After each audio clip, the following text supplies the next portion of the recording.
কিন্তু চুক্তিটির সবচেয়ে গুরুত্বপূর্ণ ধারা বলছে, যদি কোনো অপরাধের বিচার রাজনৈতিক উদ্দেশ্য প্রণোদিত হয় অথবা সংশ্লিষ্ট ব্যক্তির প্রাণহানির ঝুঁকি থাকে, তাহলে ভারত অথবা বাংলাদেশ কাউকে ফেরত দিতে বাধ্য নয়।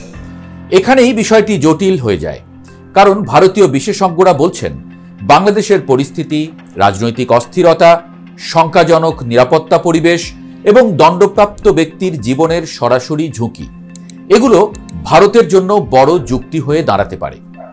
আর শেখ হাসিনা যখন ভারতের প্রিয়তম মানুষদের একটি, সেক্ষেত্রে হাসিনাকে ভারত কখনোই ইউনূস সরকারের হাতে তুলে দেবে না, এমনটাই মত বিশ্লেষকদের। ভারতের যাদবপুর বিশ্ববিদ্যালয়ের অধ্যাপক অনিন্দ্য জ্যোতি মজুমদার বলছেন, শেখ হাসিনাকে ফেরত দিতে ভারত কোনোভাবেই বাধ্য নয়।